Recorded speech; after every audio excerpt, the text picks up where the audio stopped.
Boa tarde a todas as pessoas presentes, é um prazer estar aqui com vocês. Pedir a bênção meus mais velhos, pedir a bênção meus mais novos, pedir a bênção meus iguais. Peço licença para fazer uso da palavra e estamos aqui para poder construir isso coletivamente com vocês, de reflexão sobre a nossa cidade, sobre a nossa história, sobre nossa forma de habitar essa cidade que se diz que tem a alcunha de Roma Negra e mais recentemente da capital afro, mas cuja a população negra é segregada, violentada. E nessa perspectiva eu trago aqui uma reflexão sobre os bairros negros, que eu acho que é importante, né? Já que nós estamos na senzala do Barro Preto, do bloco afro mais antigo do Brasil, do bairro mais negro, da cidade mais negra fora da África. Então eu trago essa imagem aí, essa imagem é a imagem do Brasil.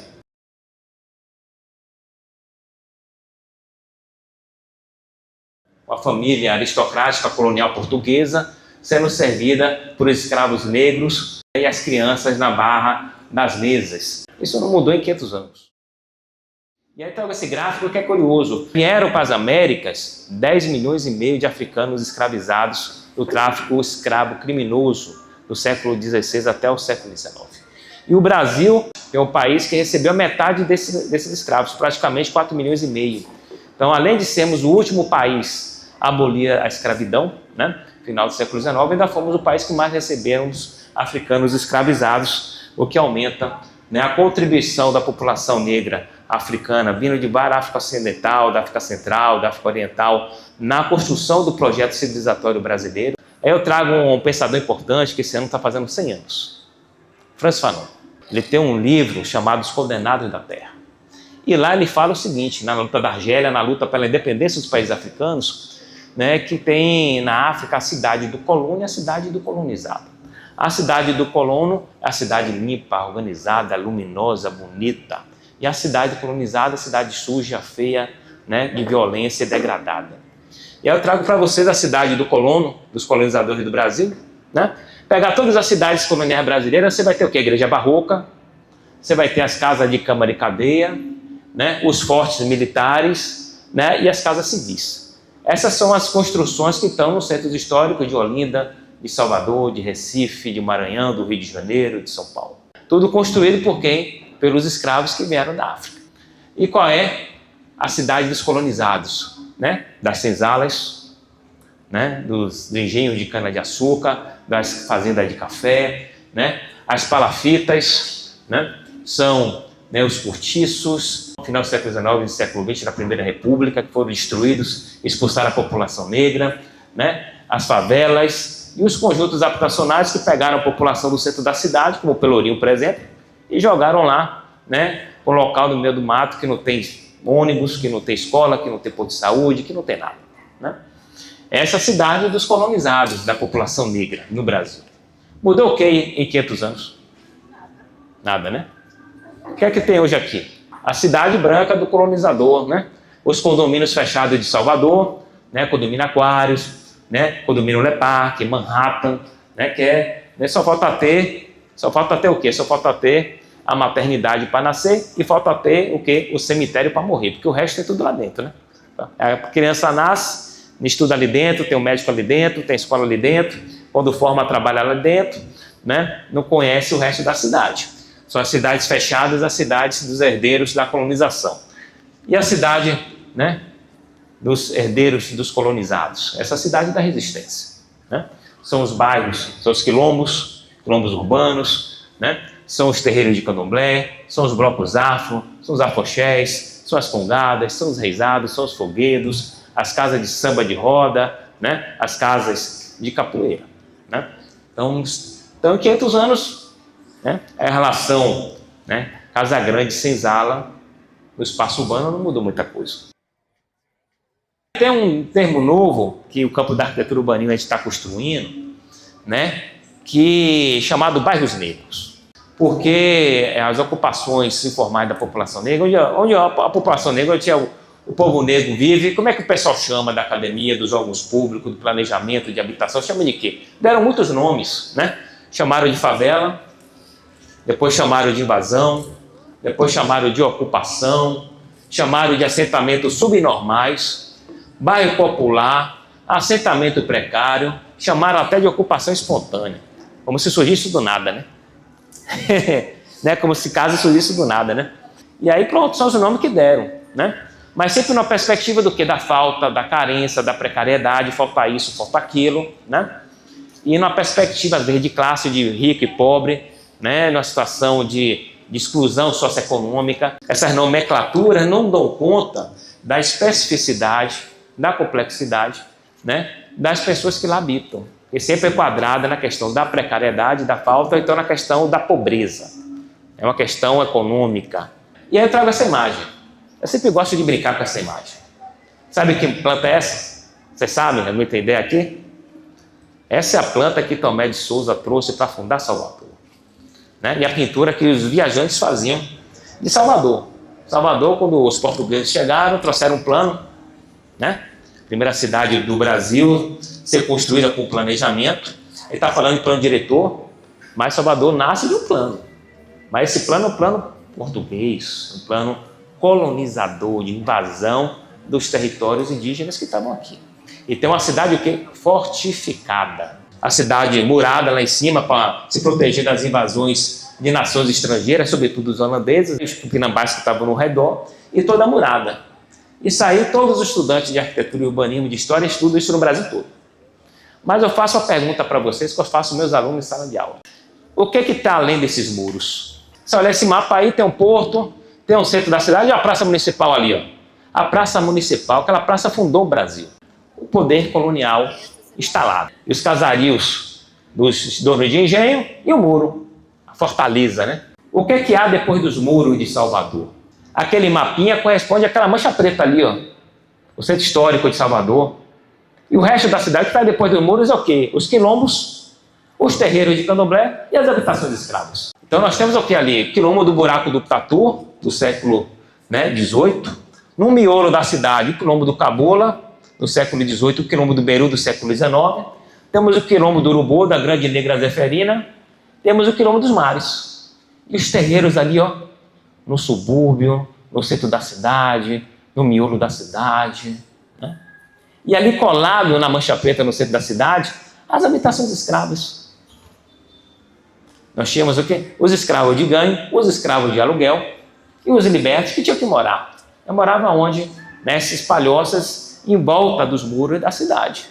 Né? O Perovaz, por exemplo, aqui o Curuzu, né? Surgiu, né, basicamente da estrada da boiada, que virou a Estrada da Liberdade, mas que tinha no século XIX várias construções, várias habitações de escravos de ganho e de libertos.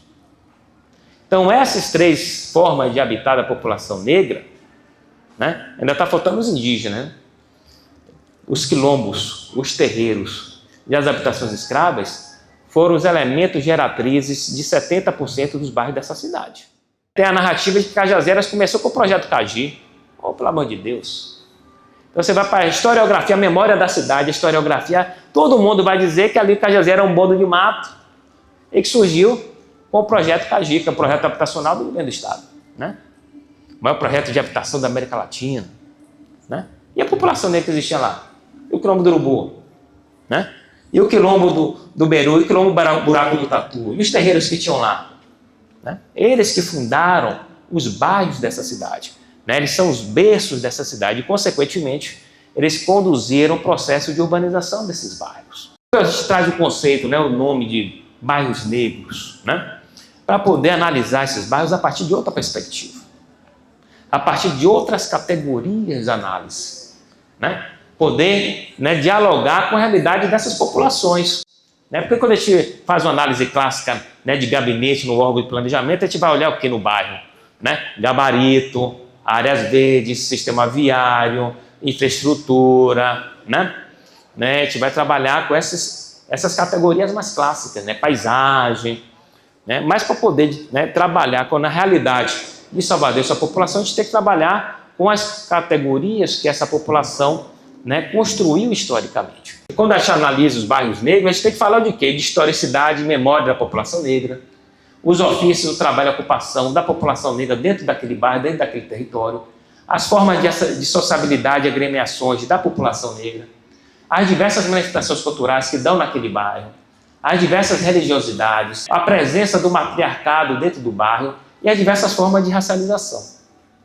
Então a gente começa a olhar os bairros, as populações e seus espaços com outra forma, com outra maneira.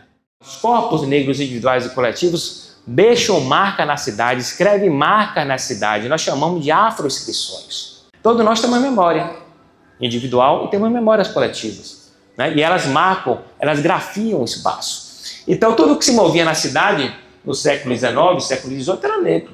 Então quem fazia o transporte público? Os negros na cadeira de arruar.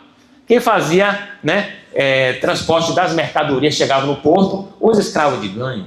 Quem ligava as lamparinas, as luzes da cidade, eram os escravos de ganho. Quem fazia as pavimentações da rua, os escravos. Quem fazia, né, a limpeza da cidade, né, os chamados estigres, que eram os tigres, eram os escravos que pegavam os dejetos, as fezes, carregavam, descendo a ladeira até o porto da cidade e jogavam lá fora. Aí aquelas fezes ácidas, né, o líquido ácido descia pelo corpo, deixava as manchas e eles ficavam parecendo um tigre e chamavam ele de tigre.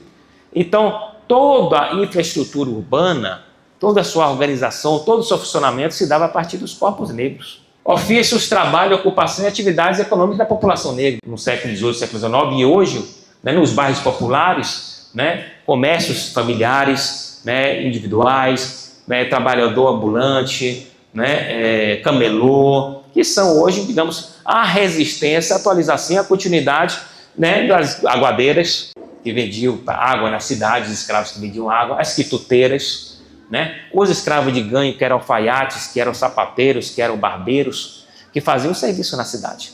Então, tinham que se virar, né? Então, o escravo, né, de ganho, escravo doméstico, escravo de aluguel, liberto, eles tinham que se virar, eles se viravam como podiam. E essa informalidade, né, e essas condições de subeconomia, de sobrevivência cotidiana se dão até hoje. Tinha uma categoria chamada escravo de ganho. O que é esse cara? O cara, né, o senhor chegava para ele, é o seguinte: você é escravo de ganho e você é um alfaiate, né? Então você vai trabalhar a semana toda. Você não vai morar comigo, você vai se virar. Você vai trabalhar a semana toda, certo? Mas vai ganhar seu dinheiro para poder pagar seu quartinho para você morar, ganhar seu dinheiro para poder comer, né? Ganhar seu dinheiro para poder se vestir, mas toda sexta-feira você vai me dar 100 conto de réis. E se não der, vai ser preso e vai ser açoitado. Era assim, né? Aí sexta-feira tinha o quê? As brigas no canto da cidade. Os cantos eram locais na cidade que se concentrava os escravos de ganho, porque o seu cara conseguia, né? O escravo de ganho conseguiu 100 conto de réis na sexta-feira, ele roubava, pegava do outro, porque senão ele ia pro tronco, né?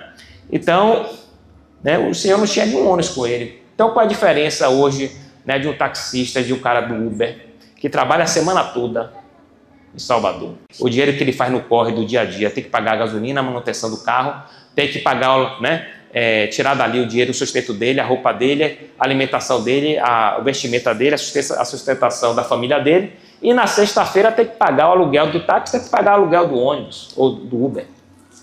Mudou o quê? O que é que mudou?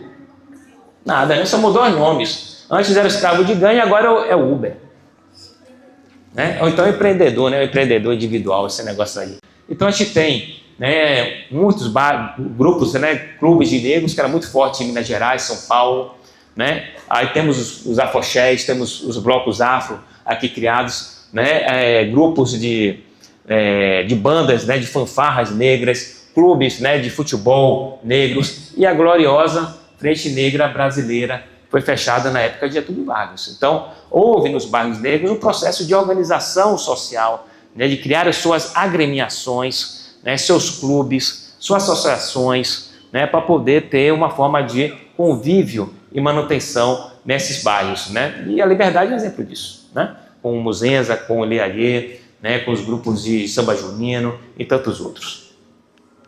Outros são as manifestações culturais negras, tanto tradicionais quanto contemporâneas. Aí, né, hoje, mais tradicionais ao longo do tempo, né, o maculelê, né, a capoeira, o samba de roda, né, o maracatu, a congada, o reizado, né, o foguedo, né, os afoxés, né, os blocos afro, e os contemporâneos, como o hip hop, o funk, o batidão e por aí vai, que estão aí fervilhando na cidade de Salvador, sem nenhum tipo de apoio, sem nenhum tipo de incentivo, né? Sobretudo para a juventude negra.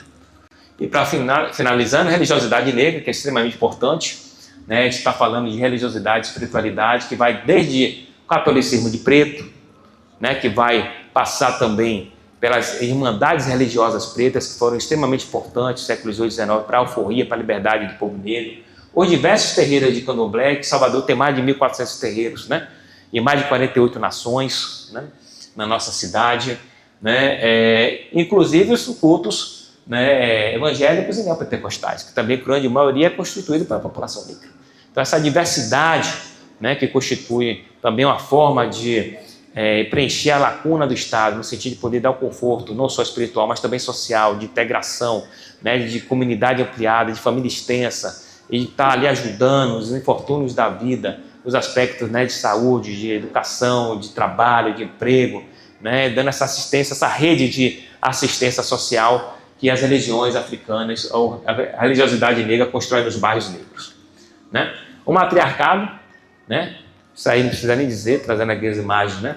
De Mãe Estela, Mãe Menininha, Mãe Senhora, né? Pessoal da Irmandade da Boa Morte, porque boa parte dos terreiros desses bairros, essas Yalorixás, né, foram as prefeitas de bairro, né?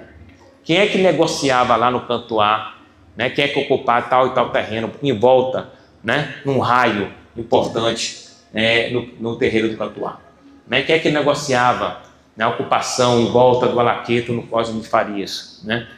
Com mãe Olga. Então essas mulheres, elas tinham não só a liderança religiosa, mas tinham uma liderança política e social nesses bairros, né? Na mediação de conflitos, na ocupação do território, certo? E na negociação com as forças políticas e os projetos estatais que lá estavam instalados. E por fim, a questão da racialização, pensar essa racialização na perspectiva estrutural mesmo, econômica, mas também do racismo institucional, na ausência das políticas públicas por parte do Estado, seja a nível municipal, estadual, federal, nessa esfera, nesses territórios, né? Assim também como o racismo ambiental, né? Na falta de infraestrutura, de saneamento, de abastecimento de água, assim como o racismo religioso, mais recentemente o racismo tecnológico. Então, os corpos negros são descartáveis para o Estado brasileiro, né? Para as elites brasileiras. E quando o poder público olha para o bairro negro, ele vai dizer, olha, falta isso, falta aquilo, que a gente já sabe, falta habitação, falta moradia, falta educação, falta saúde, mas, né, não vê o outro lado também, o que é que aquele bairro tem de potencial, tem de singular, tem de possibilidade de construção coletiva ao longo do tempo, que resistiu e existiu e conseguiu produzir, por exemplo, o Ileaie que estamos aqui, que conseguiu produzir os afoxés, que conseguiu produzir aqui do lado, né, o Vunduzô, que é o terreiro, o jeje importante aqui do bairro, né, o Muzenza, o samba junino que está aqui nesse bairro, né? Então, além da falta, que é importante, tem que ter um olhar voltado para políticas públicas de garantir a cidadania, mas também falta do outro lado, a análise do plano diretor, né, categoria de análise dessas populações adequadas que mostrem, além do que falta, as suas potencialidades. Quais foram os projetos de futuro, né, de liberdade, sobretudo aí puxando o conceito de Abdias, de quilombismo, né, de organização, de mobilização, que conseguiu resistir, existir e construir projetos de vida de futuro, né, alternativa à sociedade colonial, escravocrata, racista que nós vivemos, né? Então é isso.